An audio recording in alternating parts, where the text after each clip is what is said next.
One of the richest sources of knowledge about man's ancient past is the art he left behind.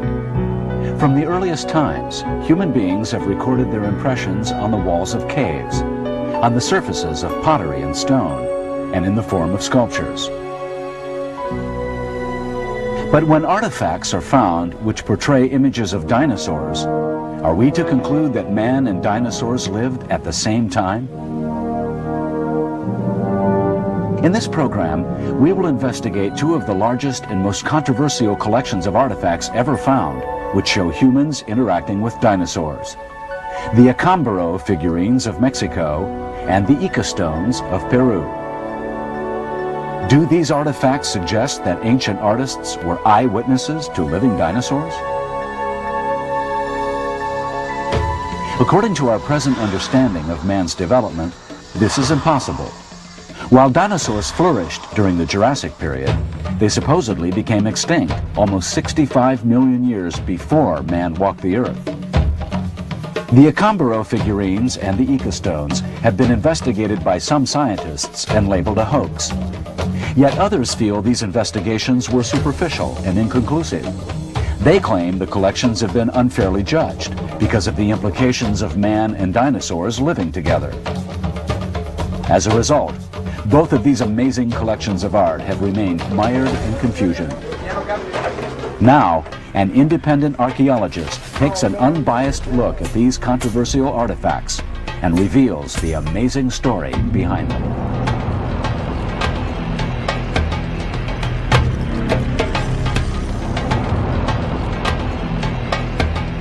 When the Spanish first arrived in Mexico 400 years ago, they encountered artistic expressions that were completely foreign to their way of thinking. Fantastic temples reached to the sky. Statues and carvings so bizarre, the conquistadores believed they could only be the work of the devil. Today, in the town of Acámbaro, a collection of clay figurines continues to baffle all who gaze upon them. The Acámbaro collection, found in Mexico in the 30s and 40s and excavated in the 50s, is an amazing subject. It has over 33,500 individually made, not mold-made, artifacts. Well, the most spectacular and controversial aspect is the representations of apparent dinosaurs, which were presumably extinct at least 60 million years ago. It all began 50 years ago when an amateur archaeologist named Valdemar Julsrud unearthed a clay figurine that was unlike anything he had ever seen before. When Julsrud learned that local farmers had been finding similar statues in the area of Bull Mountain, he began to collect them. He was initially puzzled by what appeared to be Egyptian and Sumerian styles among the growing collection. It includes representations of blacks, Orientals, Eskimo, of South American, Asiatic, and African animals, of bearded white faces. It goes on and on. The most startling artifacts in the Acámbaro collection are dozens of strange dinosaur-like figures. They are portrayed in a wide variety of interactions with humans, from people being devoured by the giant reptiles to much more intimate relationships between man and beast. To Julsrud, these images were tangible proof that man and dinosaurs lived at the same time. Independent researcher John Tierney has been tracking the Acámbaro mystery since he first saw the bizarre figurines over 40 years ago. This Acámbaro discovery is either the greatest hoax in the entire history of science, or it is one of the greatest archaeological discoveries ever made. If it's authentic, it's going to upset the orthodox concepts and timescales in many fields of study: archaeology, anthropology, zoology, history, paleontology, even psychology and religion. For the people of Acámbaro, the story of Valdemar Julsrud and his fantastic collection has become a local legend. Over a period of 10 years, Julsrud amassed over 33,000 clay figurines. I went to his house one day, and it was loaded. Boxes everywhere, figurines, dinosaurs. It was fantastic. I was overwhelmed. I used to visit him with a friend from grammar school. He would always let us come in and gaze at his enormous collection, his esteemed collection as he called it. He extended an open invitation to anyone from our school to come and study the artifacts. He led us from room to room.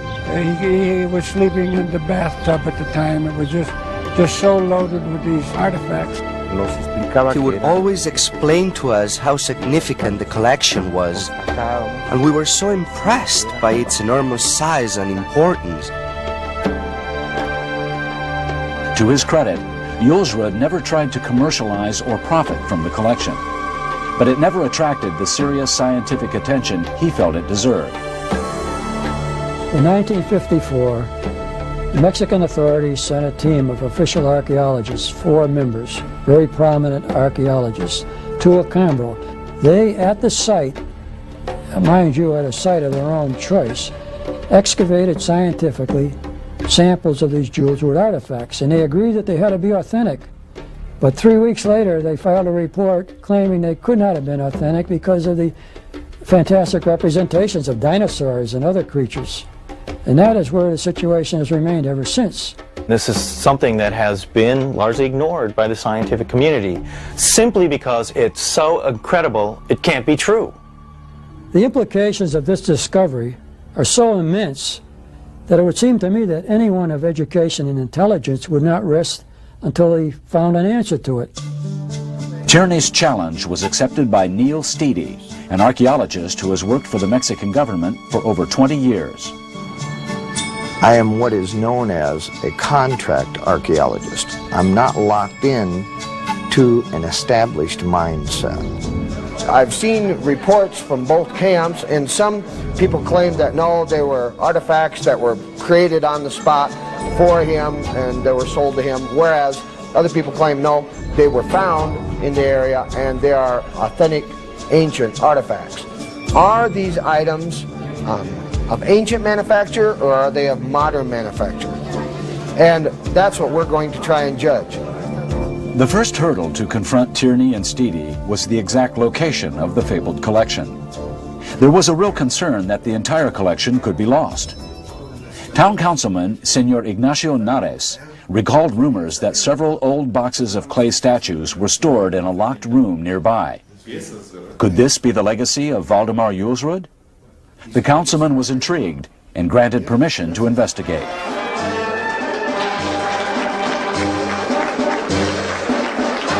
Senor Nares and his colleagues had only recently been elected to office. They had never seen the entire Julsrud collection, and expectations were high.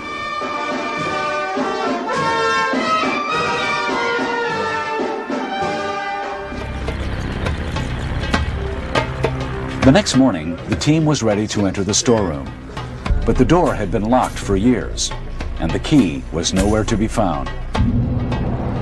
I'm not sure how long this door has been locked, but there are apparently several thousand or more, maybe 10,000 artifacts locked in this room behind us. Nobody's seen this whole collection, I don't know how many years. Finally, Senor Nares gave the order to break into the storeroom.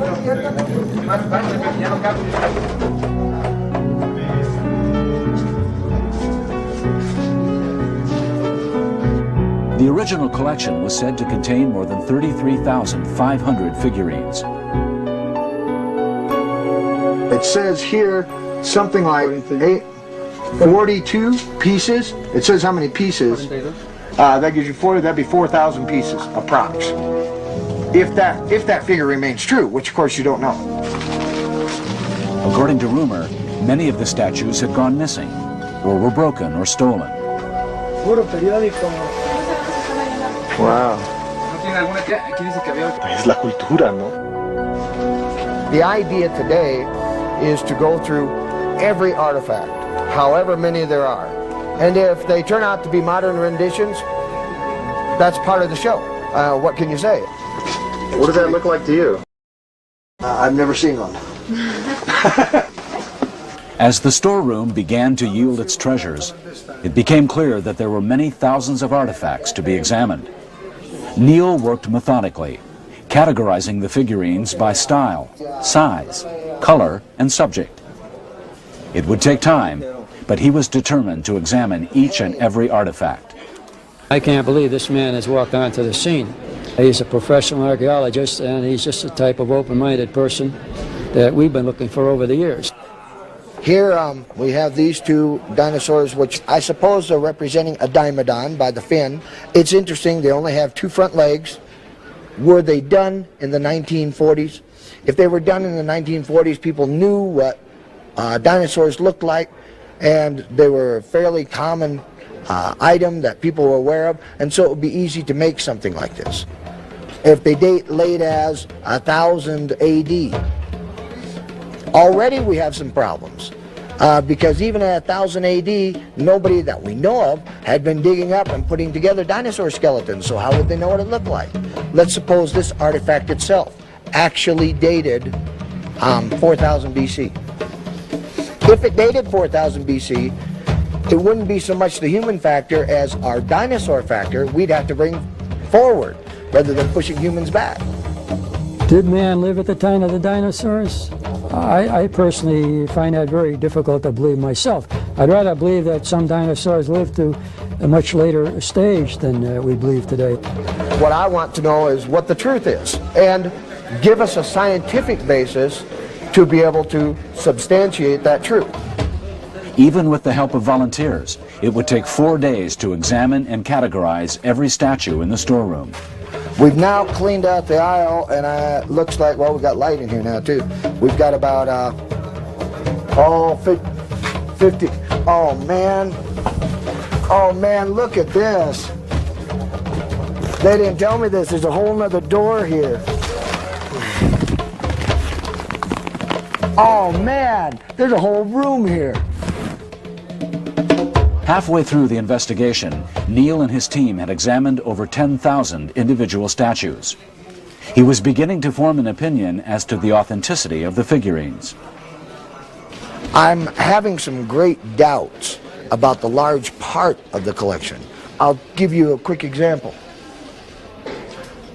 This pot was made out of a piece of clay, which they formed the bowl, and then they had a stem sticking up here, and a knife was taken and cut 4 ways to create these legs. As we examine the sides of the cut, you can see where grains of sand were dug along, pushed by the instrument that did the cutting. That means that you had to have something that was rigid enough, such as a very hard plastic or, in fact, a metal, which would imply the civilization that did this had metal. And it's those types of things that are bringing up questions. As Neil's doubts grew, the two investigators began to differ in opinion. Even though I respect Neil's work, I'm going my own way. Neil is going his way. These artifacts could have been made by as many as 6 different cultures, in different places at different times, for different reasons, by different methods. There is a civilization in the area known as Chipiquaro civilization, which flourished in pre-Columbian times, in fact, before Christ. And we are finding some artifacts are of that civilization. But there seems to be a whole nother style of artifacts that are the ones that everyone has been questioning. As we look among the questionable artifacts, there is this. It all comes, apparently, from one deposit, clay deposit. Okay, what I'm trying to do here, look for a piece of carbon. To obtain the age of the artifacts, Neil took small samples from 2 specimens, a primitive face and a figure resembling a dinosaur.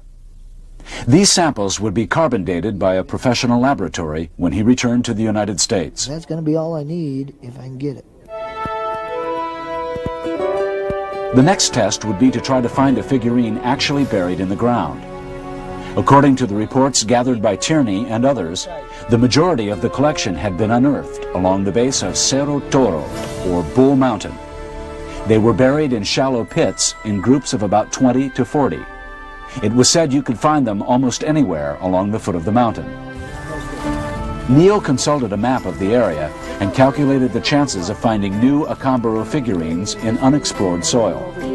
With the permission of Senor Nares, the team initiated an archaeological dig. If we move this much earth, we have an 80% chance, just to statistics, of finding the same kind of artifacts they had. We're going to find, I suspect, all sorts of different stuff.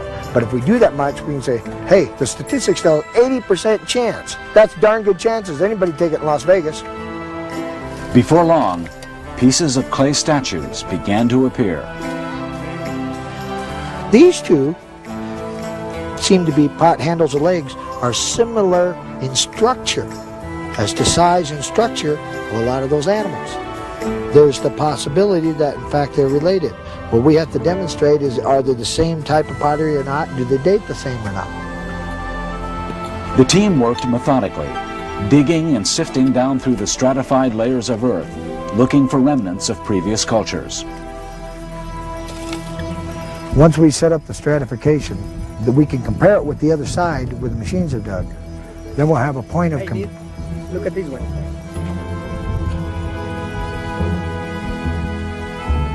Uh-oh. It looks like we found something similar to his stuff. We found a small artifact which looked very similar to some of the stuff that was in the Jules World collection. It does fit the collection. However, it fits the non-controversial part of the collection, not the controversial part, which is the dinosaur-like figures. After several hours, the team had excavated some interesting artifacts, but none of them, according to Neil, resembled the controversial artifacts in Julesrud's collection. I think we feel that they're digging in the wrong place. I would say that it's the wrong spot to begin with. However, I say let Neil Speed be Neil Speed. He's very adept at his business. He has his own reasons for choosing the site. I, however, would have gone directly to the old site and cast around on two spots that we have reason to believe could be more valuable initially. In the 1970s, several compelling artifacts turned up in a very unusual location. Julesrud's writings had attracted the attention of a pair of unlikely investigators, Professor of Anthropology Charles Hapgood and Earl Stanley Gardner, creator of the courtroom hero Perry Mason. Hapgood reasoned that since the foundations of the houses on Bull Mountain were erected on unbroken ground, no one could claim statues found under them could have been planted there. There were claims made that these were being made modernly. So in '55, Hapgood demonstrated that he could take them out from under a house that had been built 25 years previously. While dining in the home of Acámbaro's chief of police, Hapgood mentioned rumors that statues could be found by digging almost anywhere in the area. He convinced his host to let him dig a hole in the hard-packed dirt floor of his home. He tore a hole in the cement floor of the house and dug down, I don't know how far, and eventually came up with some pretty good pieces. I tend to believe that if Charles Hapgood in 1955 excavated these objects through the concrete hard floor of a house, that other houses along there must have had the same capabilities of producing that sort of a find. Neil was willing to give it a try. We're riding all over the old site right now. Is that right? So this may have been where they dug them up? Yeah, originally there was a ditch, a eroded ditch that ran down here, and Julesrud was riding his horse down when he discovered the first figurine. In an attempt to replicate Hapgood's experiment, the team located a suitable house within a block of the police chief's. The trick would be to convince the homeowner to let them dig. Okay. We were trying to replicate what Hapgood did quite a few years ago. And we went down 4.5, maybe a little bit more, feet. No one else has ever excavated here. The statistics read to us that in this large of a space, which is 6 foot by 4 foot or 3 foot wide, we should have found at least 3 figurines. We found several bags of shards, which we will analyze, but we found no figurines whatsoever, which of course is quite disappointing in relationship to the collection that we're studying. And I would say that the thing that we need to do at this time is analyze what we have and take it from there. It looks as though it isn't going to fit in with the stories that we've been told about the collection we're studying. It wasn't a spot I would have selected myself. I would have continued to dig on the site directly above the present level of the houses constructed there today. It's a little far afield. We don't know how far the objects were before. The house dig was within 100 feet of where Hapgood had done his house dig and found his evidence. Now we leave these people with this huge hole in their patio, which we've tried to convince them to convert to a swimming pool now that it's there, but they've asked us to go ahead and fill it back in, so that we'll start doing. John did suggest that we dig farther up the apron at Bull Mountain. The reason I chose not to is because observing the area where he wanted to dig, the soil at the most was 1 foot to 2 feet deep, and it was mostly made up of large rocks, 6 to 8 inches, which would have long since pulverized any type of figurines which would have been under them. For Neil, the last piece of the puzzle would fall into place when he received the laboratory analysis of his samples. Meanwhile, the investigation rekindled a 40-year-old debate. There are many unanswered questions about this collection. Most importantly, who could possibly have manufactured more than 33,000 figurines? There was this man named Odilon Tinajero, and he was the one, with his family and other artisans, who began making these clay figurines. Funny as it sounds, he saw a series of pictures on boxes of matches that were popular during that time, the early 40s, and he copied them, copied pictures of dinosaurs and other extinct animals. Absolutely impossible. It would take a scholar, along with a huge amount of people, to turn these out and turn them out so well. They say that it would take thousands of years to create so many pieces, but that's not true. Here the craftsmen can make up to 100, even 500 a day. That's a ridiculous claim that they could have been made at the rate of 500 a day. Several months later, Neil received the test results from the lab. The human face was carbon dated at 4,000 years old, close to what Neil expected from a pre-Columbian artifact. However, the dinosaur-like figurine was dated at 1,500 years old. Rather than solve the mystery, these test results only added fuel to the controversy. When we dated the dinosaur-like figure, the idea was to hopefully obtain some of the filler material, such as straw, that is used many times within such a figurine to strengthen it. Now, within the clay deposits itself are organic materials that were there since the time of the formation of the clay deposit. I believe what we obtained was the date of the clay, rather than date of filler material. Steeding wants it both ways. If the carbon-14 test shows that they're old, he's got to find some out. The field observations, I find a figurine that would not have lasted in the soil 1,500 years. It is a very soft, baked figurine. It is very crumbly. I don't think it would have lasted 20 years in the soil. All that contradiction tells me that the laboratory test has not given us a true reading of the age of the figurine in question. There was no possible way scientifically that he could have visually determined that the jewels were controversial type had been made since the turn of the century.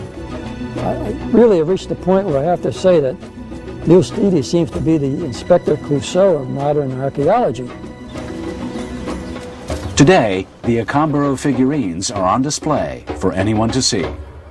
The imagination of artisans in Acámbaro is extremely vivid. If you're going to study these figurines, just look at them as part of Mexican culture and nothing else. It's a world-class discovery and a world-class scientific scandal. Let's see what happens from here on. Peru, rich with mysterious landscapes, ancient ruins, and unanswered questions.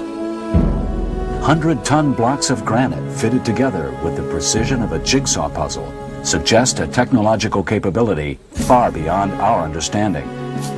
Megalithic temples, perched atop the Andes Mountains, evoke images of another world. The Nazca lines crisscross the desert for 20 miles with the accuracy of a laser.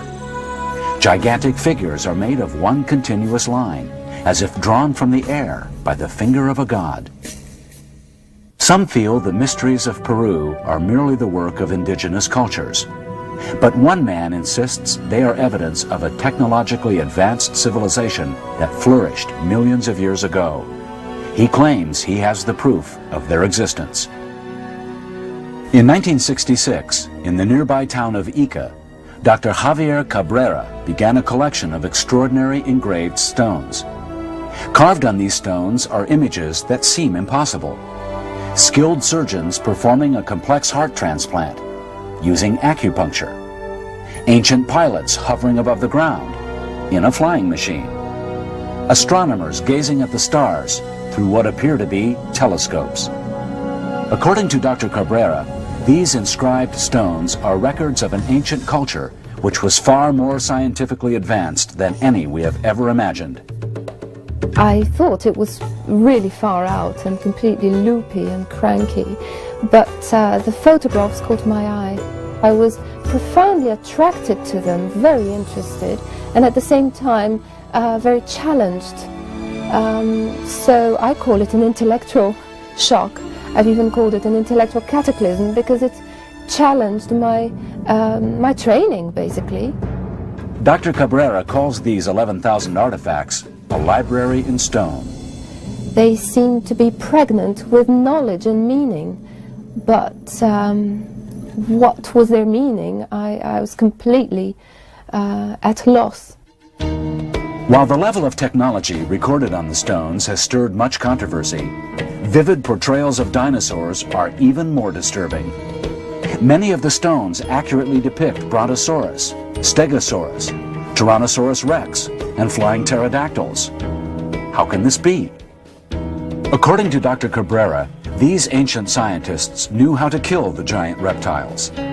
Dinosaurs had two major nerve centers, the brain and the pelvic ganglion. If either were disabled, the giant could be brought down. Images on the Ica stone show men attacking one or the other nerve center with hand axes. Because the engravings on these stones show scenes of the universe and planet Earth, with the continents in significantly different positions on the globe, and also show plants and animals that are considered extinct today, including dinosaurs, we are forced to admit that the beings depicted in these stones lived millions and millions of years ago, far before man was supposed to have existed. From a geologist's point of view, there is at least a 60 million year gap in history between the demise of the dinosaurs and the appearance of man, or at least Homo sapiens sapiens as we know it. So it would be an enormous review, a revolution in scientific thinking to postulate that they might have coexisted. For years, Dr. Cabrera has extended an open invitation to the scientific community in the hopes that the Ica stones would be validated. Many scientists are aware of the Ica stones, but most refuse to investigate them. Present-day man, scientific man, believe that the humanity of the 20th century is the pinnacle of civilization. It is very hard for them to imagine that, in the past, there were beings with more knowledge and more intelligence, much greater beings than today's humans. It polarizes people, either utter disbelief, and people say it's impossible, it's not real, or total fascination. Very rarely can someone just look at them dispassionately. Sofia Maleska, a geomorphologist, was sponsored by the Institute of Noetic Sciences to conduct a preliminary study of the Ica stones. My wish is that archaeologists, both in Peru and abroad, would take the problem seriously enough to examine it in a fresh way, unsullied by all the controversy and the polemic. Neil Steedy, intrigued by Maleska's report, decided to visit the collection himself. I love dinosaurs. I would love to believe that man lived with dinosaurs. I'd love to believe that somebody actually could have a pet brontosaurus, or the whole story that we see in Jurassic Park. I mean, what an adventure. I would love to believe that. The story began when a friend gave Dr. Cabrera a stone for his birthday. On it was inscribed the image of a fish.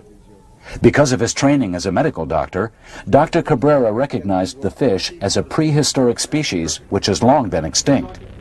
He wondered who could have made the inscription.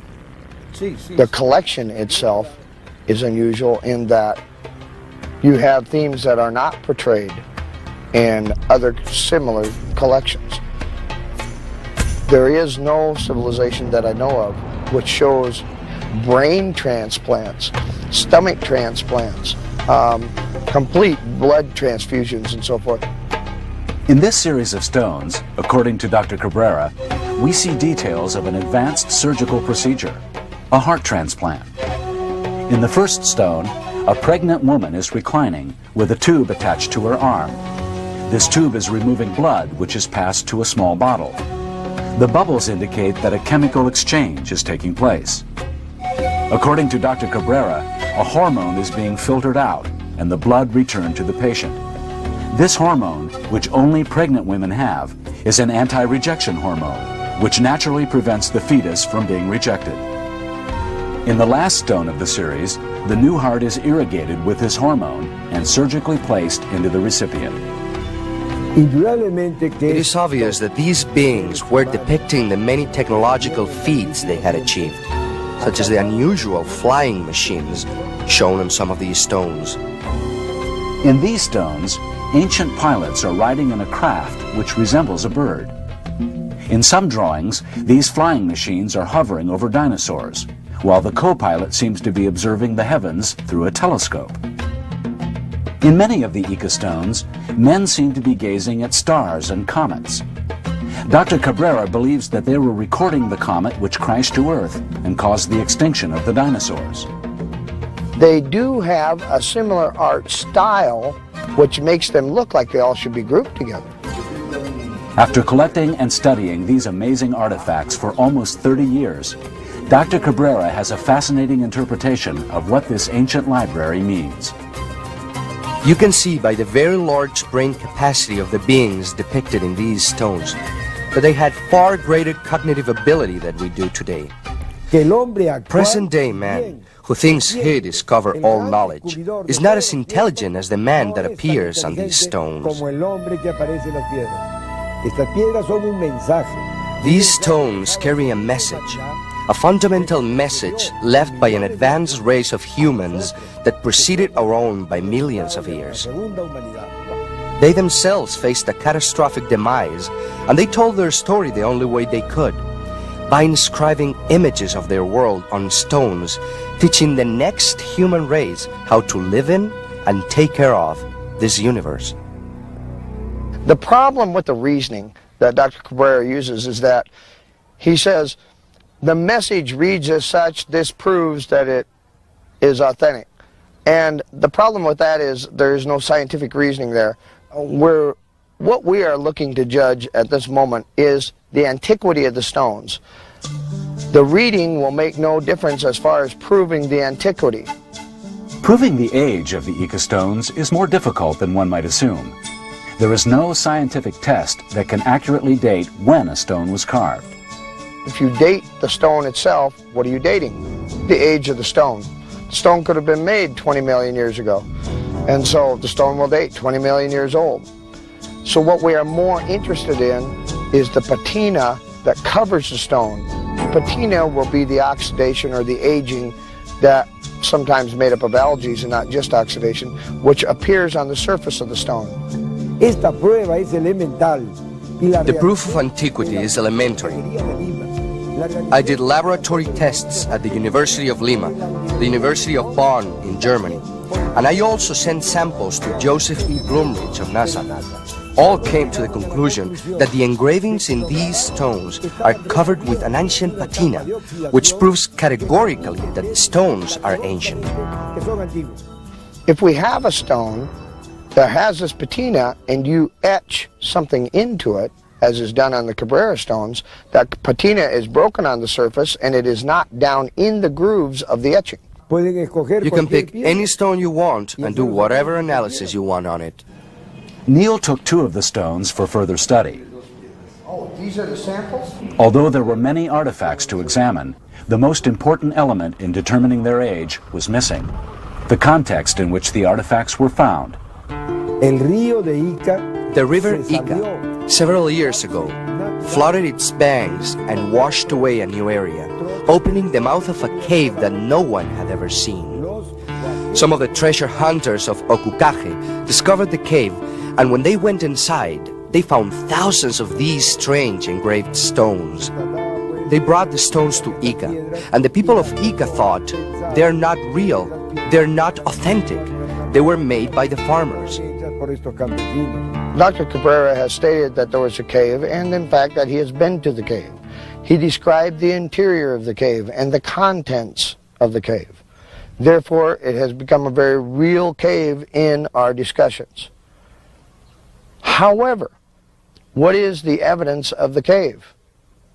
The only evidence of the cave are not photographs, are not maps, are not pictures, are not drawings. It's Dr. Cabrera's word. Despite Neil's numerous requests to see the cave for himself, Dr. Cabrera refused to reveal its whereabouts. I sincerely hope that no one reveals the location of the cave. I hope with all my soul that it's not found by people looking merely for archaeological treasures. This would be a great mistake. We would lose all the marvelous material that is there now. It would be dispersed around the world, and the sense of the messages on these stones would be lost. Dr. Cabrera is understandably very cautious about it, and I think he's right, because only when a team of archaeologists, Peruvian and possibly American or an international team anyway, is ready to go there to check it out, should that be done, because otherwise too much vandalism would ensue, and then it would cover all the scientific data that might come from a pure find.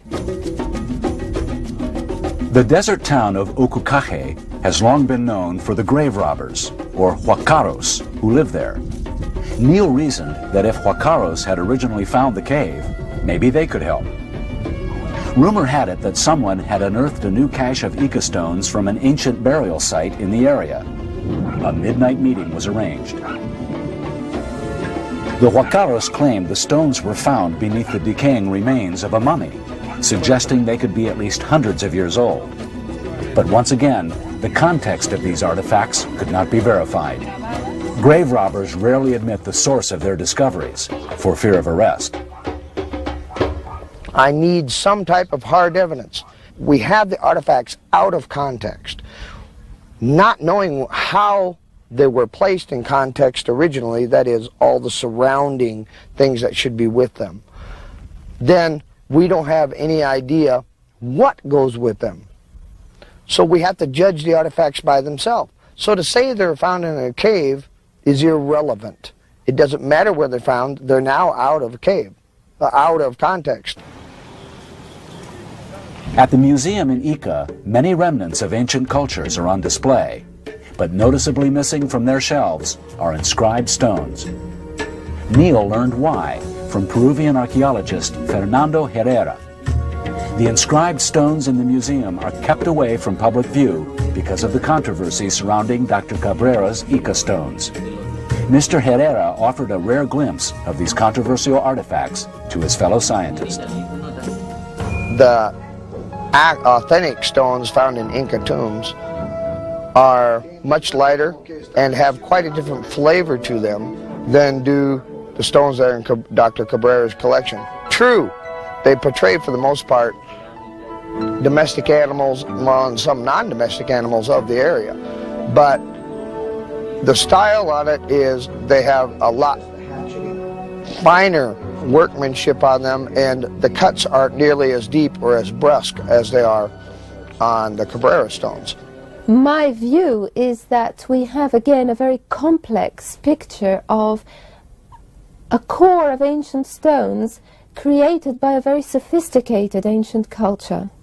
And then layers upon layers, like cultural stratas of other cultures who just copied what the ancient peoples did, or developed it their own ways, and up to quite recently.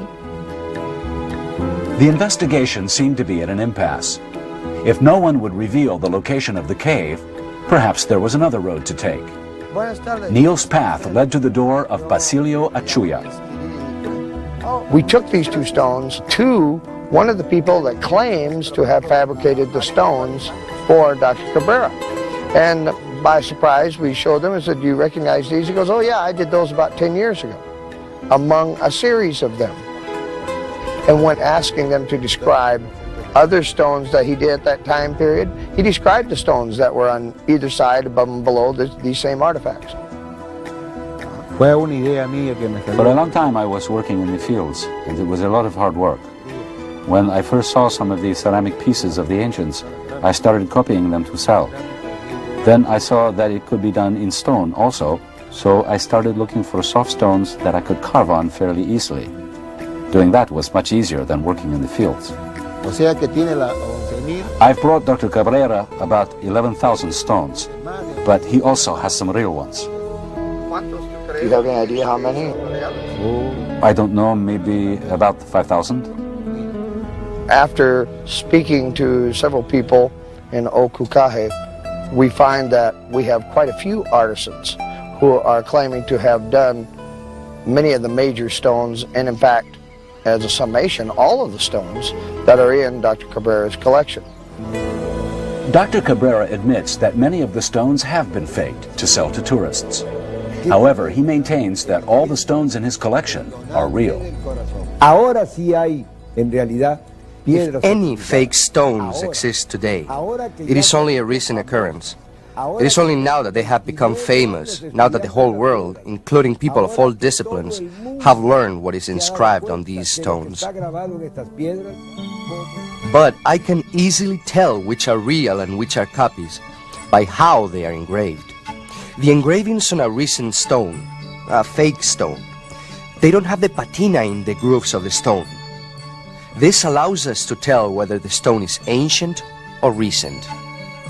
From what we were told in the field, Dr. Cabrera himself brought drawings out to people and said, "This is the drawing I want on the stones." Dr. Cabrera doesn't know the origin of the stones I bring him. He doesn't know I'm making them myself. The whole thing calls for great caution, because one has to differentiate very carefully between the core of ancient stones and the modern curios that are being done for tourists, basically. The question with the Cabrera stones, of course, is that it has what appears to be a patina on all the outside, except the bottom of the grooves of the carved grooves on each stone. It should have aged fairly evenly, and it hasn't. For myself, I'm not sorry that I've chosen this difficult path, but I realize that by taking this path, I've brought suffering upon my family. I have hurt them. But when a man comes to hold a certain conviction of the truth he has discovered, he must defend it. Defend it even to the death, if necessary. Mine wouldn't be the only case in history, the case of Javier Cabrera. There are many, many parallels throughout the history of science. It is true, of course, that I can be judged as a man who preferred science to his own children. But I know that there will be a day when my children's pain will turn to happiness. You can never have such happiness if you haven't gone through the pain of defending the truth. I'd buy that if you can show me the evidence. You can tie me up so that I can take no notes. You can blindfold me. You can hold me at gunpoint all the way there. Take as long as you want to get there so that I can't remember which turns as I'm blindfolded or whatever. I will put my life in your hands And then when we get there, you undo my eyes, I take some pictures, and then I leave immediately and I will analyze the pictures. But that couldn't be done. Why couldn't it be done? I never got a good answer. Of course, I think the obvious answer, and I have come to believe the obvious answer, is that there is no cave. Until we go back to the source, the origin of the Ica stones, we won't ever know for sure. And I feel that the scientific establishment need to take them seriously enough to mount an expedition and go there. The Acámbaro figurines are said to have been found at the foot of a mountain, and the Ica stones found in a cave. Their sources may never be revealed, and the authenticity of these collections never proven.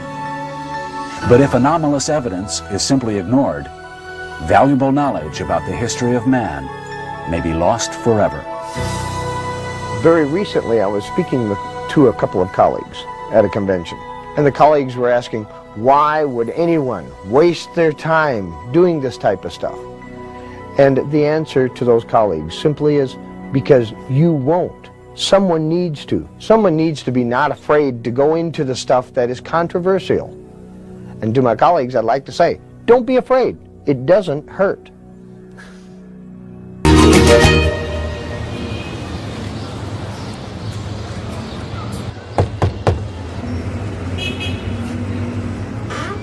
Se han cumplido 30 años desde que crucé el umbral de esta puerta por primera vez. Es cuando conocí otro de los grandes enigmas del Perú. Otro misterio que sigue sin respuesta y que, en mi opinión, pudiera guardar relación con esa ¿Quién era capaz de volar en la antigüedad?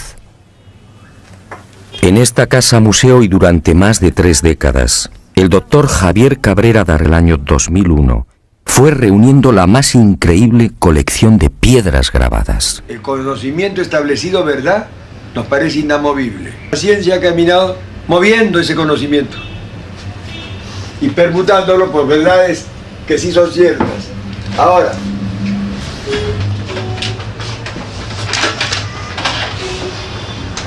esos instrumentos que ha visto ahí, ahí está. Humano, tibia humana. 11.000 piedras de todos los tamaños, con unos altorrelieves asombrosos. Teca lítica, desenterrada en el vecino desierto de Ocucaje. Todo un tesoro arqueológico que al parecer le fue suministrado por... Pero el doctor Cabrera murió sin que la ciencia reconociera su gran labor. Es verdad, sí. Y este es el... Lo mismo que esa casa. Ah, sí, es verdad, sí, los seres que llevaban como una... En las piedras aparecen unos hombres realmente singulares. Son representados manos de 4 dedos, siempre sin pulgares.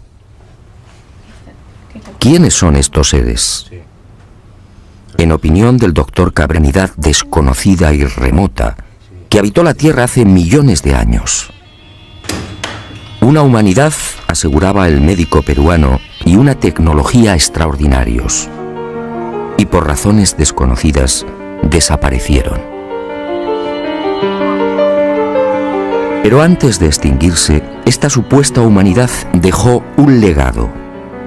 Miles de piedras grabadas con escenas desconcertantes. Se trataría de una síntesis de su historia y de su sabiduría. Veamos algunas de estas increíbles secuencias. Trasplantes de órganos. Un trasplante de corazón en la antigüedad.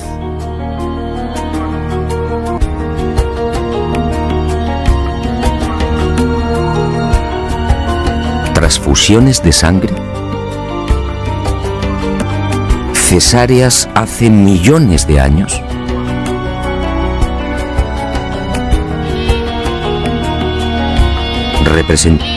Hígados, corazones, riñones. ¿Cómo es posible? ¿Continentes hoy desaparecidos?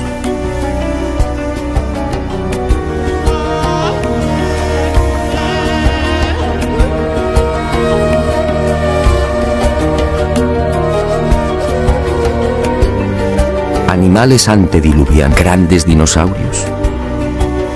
¿Hombres conviviendo con dinosaurios? ¿Hombres aniquilando a estos temibles reptiles? Y estos animales desaparecieron hace 65 millones de años.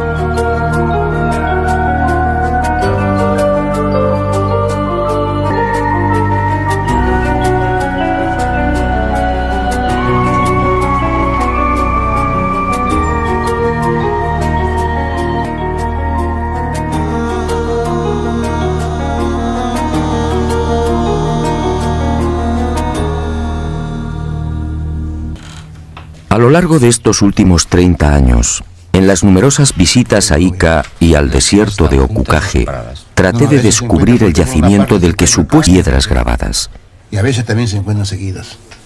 Pero eso fue inútil. Ni los indios ni Javier Cabrera aceptaron su gran secreto. 50 de Honduras. Pero el destino me reservaba otra sorpresa. A veces no encuentras. Muerto el doctor Cabrera, las circunstancias cambiaron. Y Basilio Uchuya, el hombre que proporcionó más de 11.000 piedras al médico de Ica, quizá teniendo en cuenta mi fiel amistad hacia Cabrera, oportunidad con una insólita noticia. Si lo deseaba, podía acompañarle hasta uno de los yacimientos. Penetrar en el desierto y extraer las célebres piedras grabadas. Una operación así podía despejar de un polémico asunto de la autenticidad de la biblioteca lítica.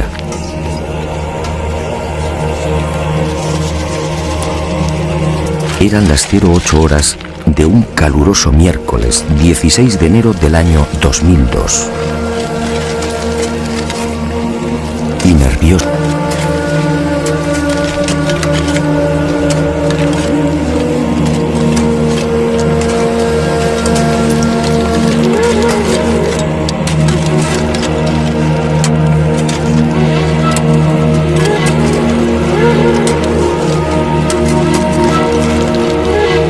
...45 minutos más tarde, el corazón me dio un vuelco.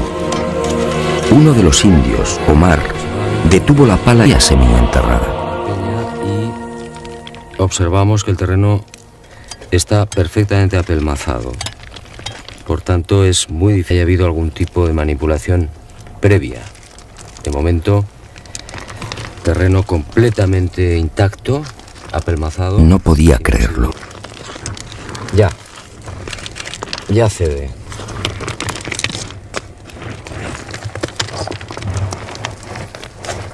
Es pesada, grande, de unos 30 centímetros y probable de unos 5 kilos de peso por lo menos. Y le corta la cabeza. Al dinosaurio. Al dinosaurio. El dinosaurio con la desesperación pone la mano en el pecho. Eso es su pierna de él. Su otra mano que el indio corre a matarlo.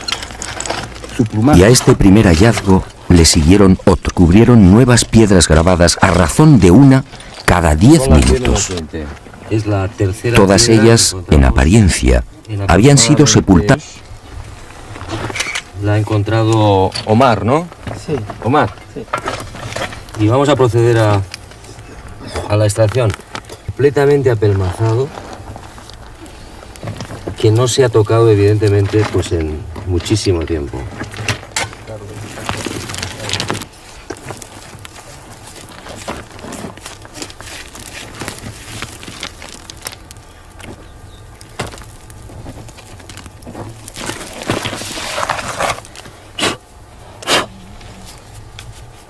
Y se bota. Las grandes que tú le llevaste a Javier allá. Bueno, esta es la cuarta piedra. Son las 10 menos 5 de la mañana. Fuerte calor. No la pena porque ante nuestra sorpresa aparece una más. ¿Quién sabe cuántas puede haber aquí, en este cerro?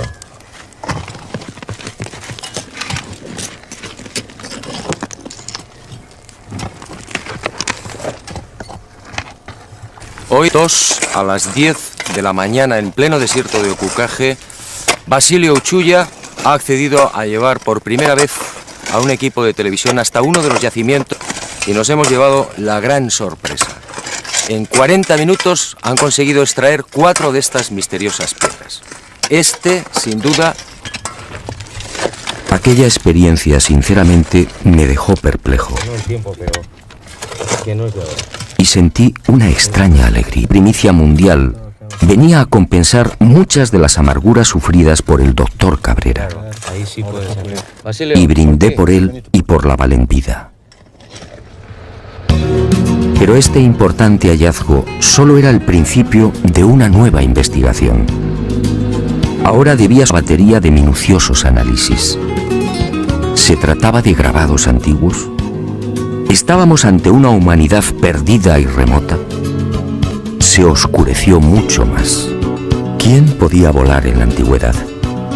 En la biblioteca lítica de Ica aparece grabado con nitidez hombres prehistóricos volando sobre grandes pájaros. ¿Los domesticaron? Se trata de gigantescos reptiles. ¿Qué decir de estos pájaros de aspecto mecánico? ¿Qué quisieron representar? ¿Y cuerpo humano? Entonces, un momentito. El oficial no acepta las teorías y conclusiones del doctor Cabrera de Arquea. Para la ciencia, la humanidad, nuestra humanidad, es la única. A esta premisa, los arqueólogos peruanos se niegan incluso a examinar las piedras grabadas. Poco importa que los informes sobre Cabrera a diferentes laboratorios revelen una misma y antiquísima pátina en la totalidad de las piedras. Que es curvo, que es limitado.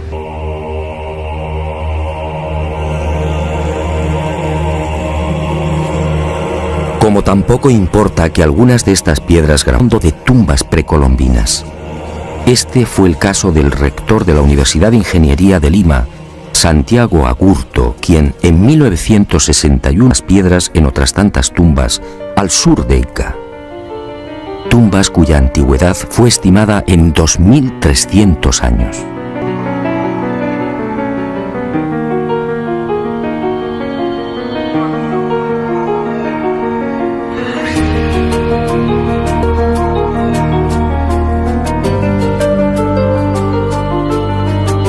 A mi regreso a España, como dije, varias de las piedras grancia fueron enviadas a 5 laboratorios pertenecientes a 4 universidades españolas y una canadiense.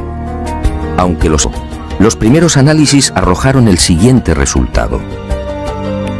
En algunas de las piedras, las zonas grabadas presentan una oscura, muy probablemente de un largo proceso de oxidación natural.